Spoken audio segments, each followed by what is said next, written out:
So let's talk about Boris Johnson. And Boris Johnson is in big, big trouble. Really big trouble. Like, everyone in the Conservative Party is dumping him. They're distancing themselves from him. Liz Truss, I think, is the only high-level official at this moment in time that has not dumped Boris Johnson. But I imagine she will, because she has aspirations to take over from Boris Johnson, which would not make things any better.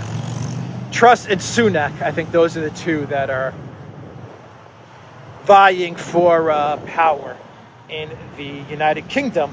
But Boris Johnson has said, after a terrible day of defections from his administration, he has said that he will not step down as prime minister. Remember, Boris Johnson just last week said the only thing that will force him to step down as prime minister is if the UK abandons Ukraine. Boris Johnson knows that the political class in the UK, liberals, conservatives, Labour, Tories, they will not abandon Ukraine. They are all in as far as escalation and the war in Ukraine and poking the Russian bear. They are fully all in. They still believe that Zelensky can win this war. They still believe that they can get regime change in Russia. They are completely beholden to the military-industrial complex. They are all puppets of the neocons in the DC swamp. So Boris Johnson knows that the political class will never abandon Ukraine. And that is why Boris Johnson made a statement, I believe it was to BBC Radio, that the only way, the absolute only way you will get me to resign is if the UK drops their support for Ukraine. That is how important Ukraine is to the UK. Ukraine is more important to Boris Johnson and the elite class than the UK. I'm having trouble believing it. I'm like saying it in my head, but I can't believe it. Ukraine is more important to the political class than the actual country of their citizenship, their actual country. Ukraine is more important. So Boris Johnson said yesterday in a quote, "I am not going to step down, and the last thing this country needs, frankly, is an election." This is what he told a parliamentary committee when asked to confirm he would not seek to call an election rather than resign if he lost a vote of confidence. Scotland has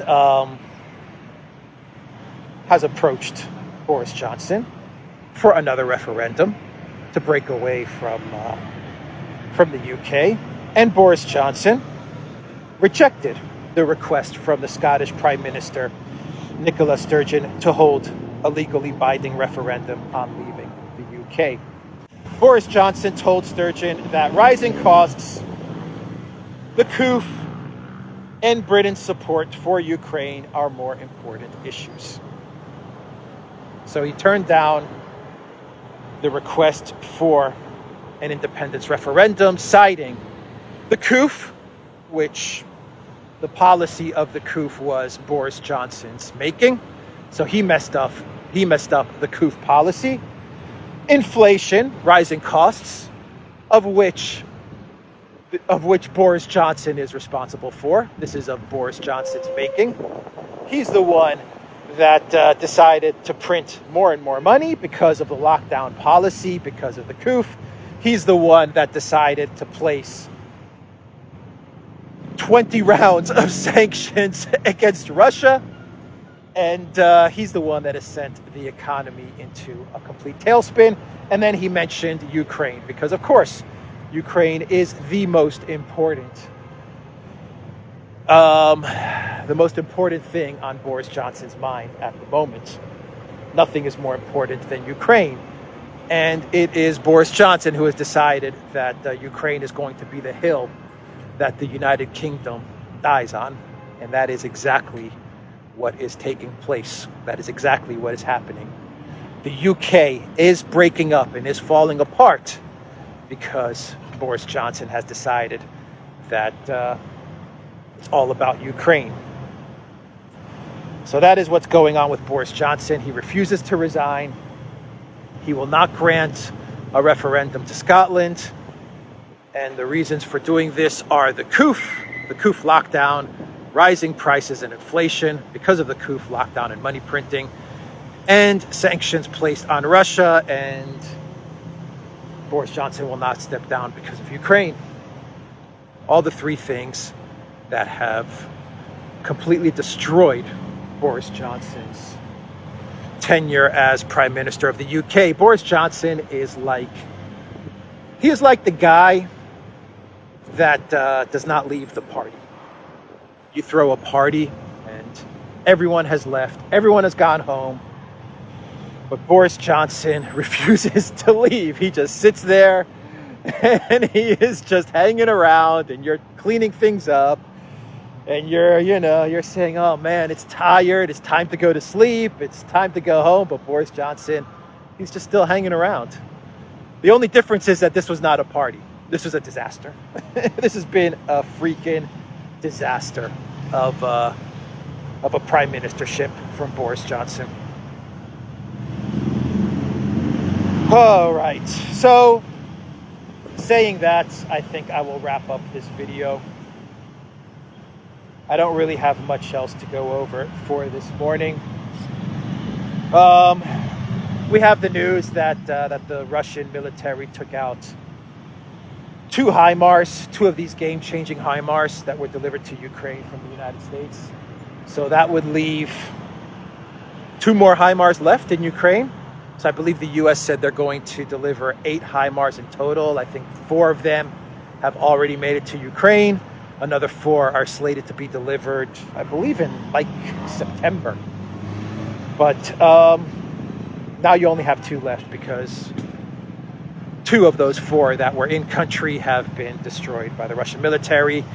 This is on top of all the howitzers, I believe the howitzers that France sent to Ukraine that were then sold to the Russian military. So all of these weapons going into Ukraine are just ending up in Russian hands, or they're making their way to the black market. There's a lot of concern in and around these weapons entering the black market. The Russian government, they said the other day that all of these weapons that are getting funneled into Ukraine are just hitting the black market, and they're being sold all over the place, specifically in markets in the Middle East and India. And Russia voiced those concerns. We have concerns that a lot of the humanitarian aid that supposedly should be making its way to Ukraine is actually being stolen. This should come as no surprise because Ukraine for the past 20 years has consistently been the most, or one of the most, corrupt countries in Europe and the world. So the fact that weapons funneled into Ukraine are being sold on the black market for a profit, and the fact that you have humanitarian aid now being stolen and most likely sold for a profit should come as no surprise. But what do you do when all of these weapons are entering a very, very corrupt country, and you know that they're being sold to the black market? Well, you send more. If you're the collective West, you send more and more and more to Ukraine, even though those weapons are making no difference. They're being destroyed by the Russian military, or they're lost, or they are sold, or the Ukraine military is not even trained to use these weapons. But, no problem. Just keep on sending more and more. It's good business for the military-industrial complex, isn't it?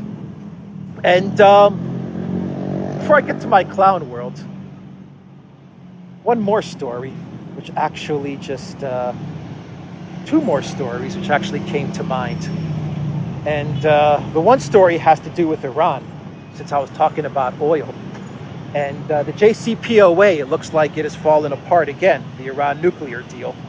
They just can't get it together. They can't seem to come to an agreement.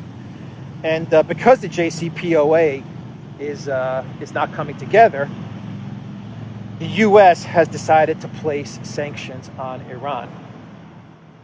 The U.S. is designating 15 individuals and entities that engaged in the illicit sale and shipment of Iranian petroleum products and petrochemical products. These entities located in Iran, Vietnam, Singapore, and the United Arab Emirates and Hong Kong have supported energy trade, generating millions of dollars worth of illicit revenue.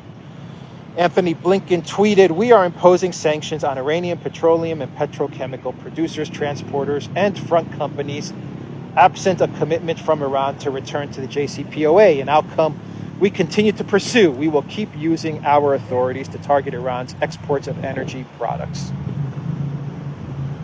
So much for Iran coming to the aid of the Biden administration with regards to oil and petroleum products. You can just forget about Iran now. So who's left? Who's left for helping Biden out with regards to oil?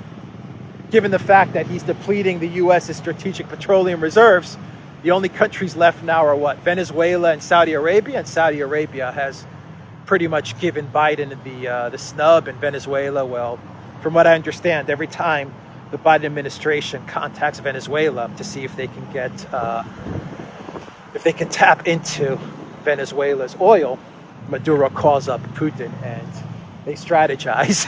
This is literally what's happening. The Biden White House calls up Maduro and they're like, we won't drop the sanctions, but we'll see if we can get some loopholes for 6 months. We'll give you a 6-month window just so you can, get some of that oil out there into the market, so we can ease up on the price.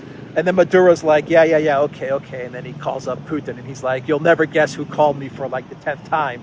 Putin's like, Joe Biden. And he's like, yeah, Joe Biden called me for like the 10th time. And he wants me to do this and that. And then Putin's like talking to Maduro and he's saying, okay, this is what I want you to tell Joe. And this is how we'll strategize. And that's exactly what's going on. And I think the same thing's going on with Saudi Arabia and MBS, by the way. I think MBS, he calls up Putin like after every meeting with the U.S. and he tells them exactly what's going on. So, but Iran is out now. Iran is out. So the U.S.'s answer to trying to get Iran to bend towards their demands with regards to the JCPOA, their answer is sanctions, because that's all they know. They don't do diplomacy, they don't do negotiations, they don't do compromise. They're stuck on sanctions.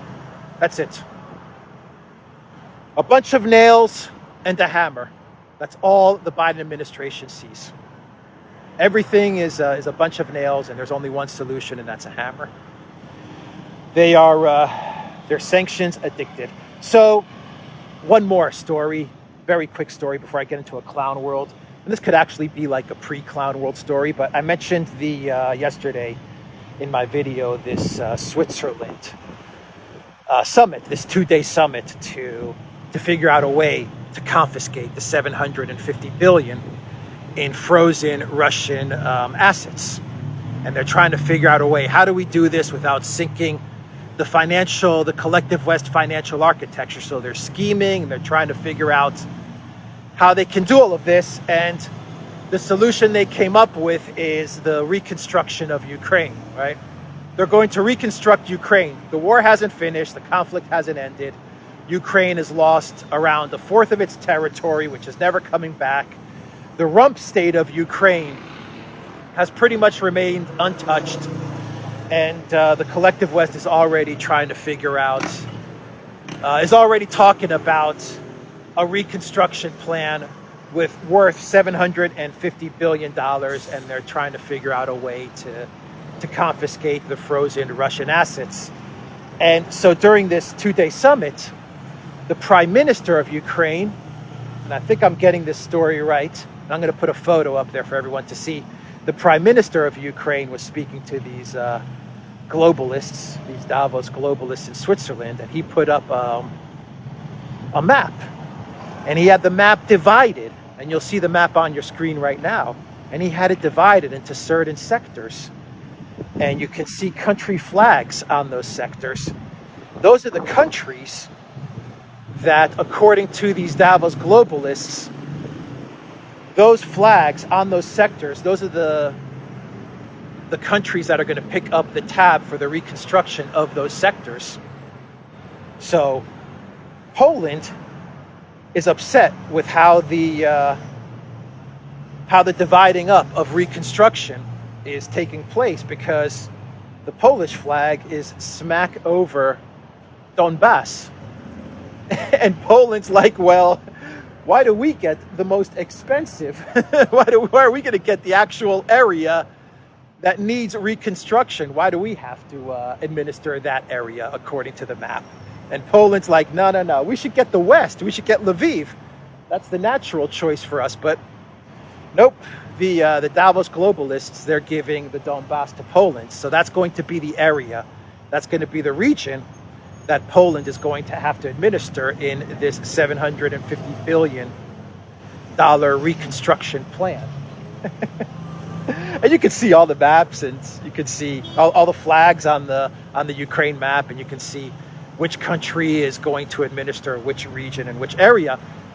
It's pretty ridiculous that they've given Poland the Donbass. I agree, it would be a much more natural fit to administer the West area. But of course, the West area is where you're going to make all your money, because that's the area where you don't really have to do any reconstruction for now. And the Donbass, well, that's going to be the biggest headache for any country to administer. But the even funnier part about this map is the fact that they actually believe that they're going to have a Donbass to administer, that they're going to actually take back the east of Ukraine and the south of Ukraine. I think that speaks to the fact that these people are completely delusional. I mean, you want to talk about not living in reality? These people are not living in reality. The fact that they actually put a map up there, and they actually put collective West country flags around that map with the east and south of Ukraine included in this reconstruction plan, just shows you how delusional they are. They believe they're going to get this land back from the Russians.